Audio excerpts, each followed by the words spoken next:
질의해 주십시오. 예. 정홍원 국무총리께서 유임 결정이 났을 때 우리 국무조정실장과 비서실장은 정 총리에게 어떤 건의 말씀을 드리셨습니까? 유임 결정되신 후요? 예.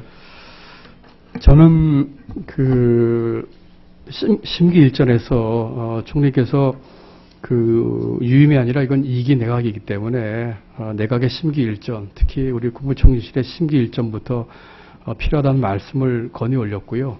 그 다음에 주어진 2기 내각의 수반으로서의 그 중요한 아젠다들, 국가개조라든지 특히 그 속에 포함된 국민안전, 비정상의 정상화, 공공부문 개혁 이런 점에 보다 좀 중점을 두었다는 말씀 등에서 여러 가지 건의 말씀을 올렸습니다. 네, 비서실장은 어떤 건의 말씀을 드렸습니까? 예, 총리님께서 유임되셨을 때 천근만근 마음이 무거우시다고 하시면서 열심히 국가개조를 위해서 하시겠다고 하셨습니다. 그래서 저희들 보좌진들도 열심히 총리님을 위해서 최선의 노력을 다해서 보좌하겠다고 드린 말씀이 있습니다. 심기일전을 하는 방법에 관해서 건의가 있었습니까? 지난 2일이죠. 그러니까 유임 말 결정되시고 불과 2, 3일 뒤로 기억을 합니다만 그때 총리께서 직접 주재하셔서 저희 전 간부들이 모여서 3시간 넘게 어떤 식으로 앞으로 이 방향을 끌고 갈 것이냐에 대한 아주 진지한 토론이 있었습니다. 여러 가지 다양한 의견이 나왔고요. 그것을 정리를 해서 다시 총리께 드렸으며 총리께서도 거기서 나온 의견 또 플러스 또 이 외부에서 듣는 의견 등등 해서 방향을 세우려고 하는 각오를 단단히 하시는 그런 인상을 받았습니다. 예, 사의를 표명한 뒤에 임명권자인 대통령께서 그 사의를 수용하겠다. 다만 사표 수리는 수습된 뒤에 하겠다. 그거 요지 않으셨습니까? 그렇습니다. 그 이후에 두 분의 총리 후보자가 하나는 정식으로 청문회를 요청했고 한 분은 피지명자가 있었죠. 그런데 유임이 되셨단 말이에요. 그러면 총리께서 재유임이 되고 사의를 표명했음에도 불구하고 재유임이 되고 지금 실장 말씀대로 유임의 뜻이 아니라 2기 내각이라면 국민들 앞에 자신의 입장과 각오를 직접 밝히는 것이 필요하지 않았겠느냐. 그것은 기자회견을 통하는 직접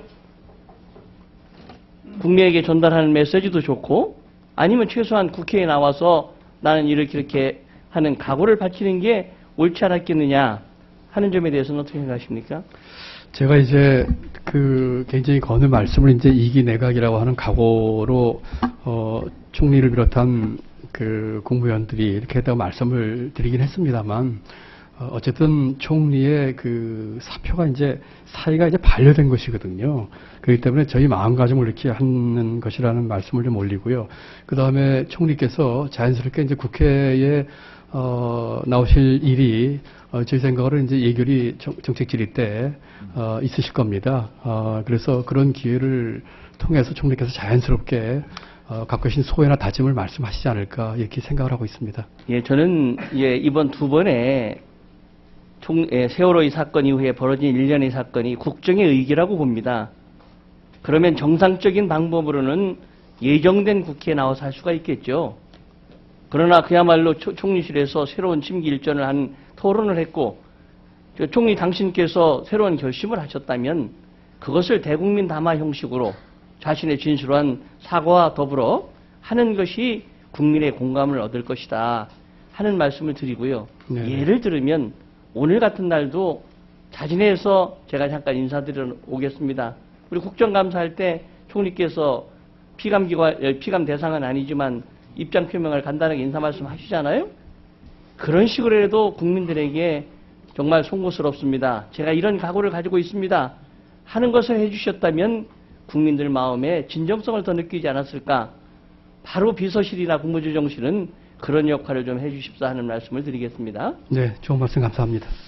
또 하나는 국가개조라는 말씀을 많이 쓰는데 저는 국가개조라는 게 감이 안 와요. 국가기조는 어떤 게 국가기조고 누가 국가기조의 주체고 국가기조의 대상은 누굽니까?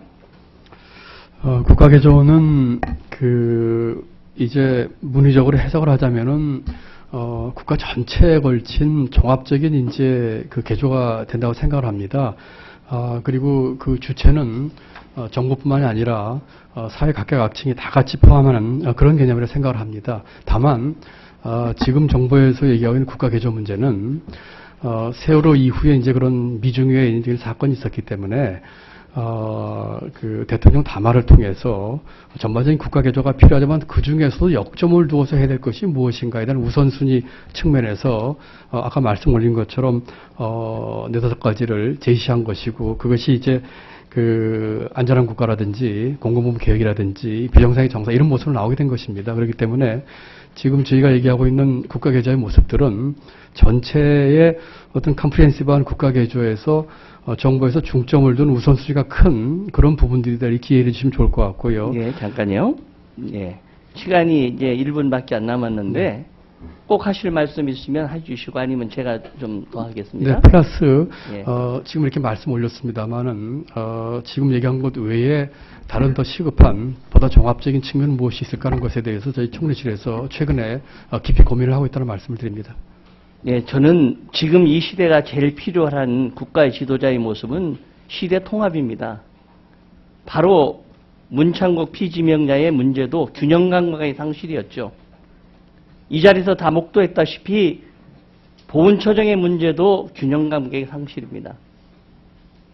균형 감각이 없는 한편에 치우친 분들이 사회 통합을 이룰 수가 없는 것이고 그런 분들 가지고는 국민의 공감대를 이끌어낼 수도 없고 그러면 국가개조 안 되는 것이죠. 또 국가개조의 첫 출발이 조직개편과 인사개편, 대통령의 말씀 따라 관피와 척결한다면 우선 조직개편에 있어서 조직개편의 주체가 청와대였고 본인이 대통령을 통해서 말씀하신 것을 8일 만에 뒤집고 인사개편 이제 발표한 이후에 두 분의 총리가 낙마하고 지금도 장관 후보자들이 큰 문제가 일으키고 이렇게 해서는 동력이 생기지 않는 것이죠. 저는 예를 들어서 정부 조직 개편을 할 때도 우리 정부 출발할 때 많은 진통을 겪지 않았습니까? 정부와 뭐 총리실이나 청와대 포함해서 국회, 여야를 포함하고 그 다음에 관계 학계의 전문가들, 시민단체 포함해서 무엇이 정말 우리가 안전한 나라, 잘 사는 나라를 만들기 위한 정부의 조직 개편이 바람직한 개편 방향이 뭐냐 하는 공감대를 얻어서 왔다면 바로 그런 데서 동력이 생기는 것이죠. 대통령이 전 국민 앞에서 조직 개편 방향 말씀하신 뒤에 여덟을 8일 만에 뒤집으면 대통령의 권위가 없어서 뭐가 되겠습니까? 바로 속도가 좀 늦더라도 국민의 공감대를 얻을 수 있는 국민 통합, 사회 통합의 방향으로 움직여달라는 말씀 한마디 드리고요. 그리고 이제 정말로 비상한 각오를 하셔야 됩니다. 총리가 영이 서겠어요? 여러분들 자신 속에 총리가 2기 내각을 정말 국가기조를 끌고 갈 만한 권한과 책임이 있는 분이라고 스스로 생각하십니까? 따라서 총리께서 그러한 모습을 보이실 때 가능한 겁니다. 그 문제는 바로 지금 인사 대상에 오른 사람들에 대한 과감한 건의를 임명 제청을 했다면 이 사람은 제가 잘못 제청했습니다. 아니면 이 사람은 부적격자입니다. 하는 것을 보여주실 때 총리가 동력을 얻는 것이지 이런 상태로 가서는 총리가 무슨 말을 해도 동력을 얻지 못합니다. 그런 동력을 만들어 줄 수 있고 건의하는 것이 바로 여러분들의 책무라는 것을 말씀드리겠습니다. 의견 있으면 말씀하십시오. 네, 의원님. 격렬해서 우러나와 아주 귀한 말씀 감사합니다. 진심으로 감사드리고요. 다만, 총리께서 그와 같은 개조를 할, 만한 분이 하는 부분에 대해서는, 저희는 조금 의원님과 생각을 달리 합니다. 저희가 쭉 모셨던 총리께서, 그런 인품이나 능력이나 충분히 계신 분이고요. 특히, 공식적 사에서 말씀드리기 어렵습니다만은 지금 재청권이라든지 이런 여러 가지 공식적으로 말씀드리기 어려운 부분들에 대해서 총리께서 자기 역할을 굉장히 많이 하고 계십니다. 그래서 물론 저희 보좌는 저희들이 많이 부족합니다만 총리께서 심기일전에서 국가 계좌에 매진하고 특히 그 세월호 사고 수습 또 지금 그 부의장님께서 주신 그런 균형 감각 잡힌 그런 측면에서 할 수 있도록 저희가 최대한 보좌를 하겠고요. 그런 측면에서 좀 우리 그 총리를 많이 좀 성원해 주십사는 당부 말씀도 겸해서 외람되게 올립니다. 예, 제가 한 3초 말씀드릴게요. 총리께서 의임하시면서 하신 말씀이 국가 개조에 앞장서겠으며 필요한 경우 대통령께 진언하시겠다고 말씀하셨어요. 그렇습니다. 그 필요한 경우 대통령께 진언하시겠다는 것은 대독 총리, 의전 총리가 아니라 실권을 갖는 총리가 되겠다는 걸 의미하는 게 아니겠어요? 예. 그것을 국민들이 느끼고 관계자들이 느낄 수 있는 방법이 뭐냐? 바로 지금 내각 재청권자의 부적격자의 문제, 바로 균형 감각을 상실하고 갈등을 조장하는 사람들의 인사 문제, 이런 문제를 진언해서 관철시켜야 힘이 생기는 겁니다. 이런 문제에서 진언하시고 관철시키십시오. 하고 건의하고 촉구하는 것은 여러분들의 의무다, 그런 얘기입니다. 무슨 뜻인지 아시겠죠? 네, 잘 알겠습니다. 이상입니다.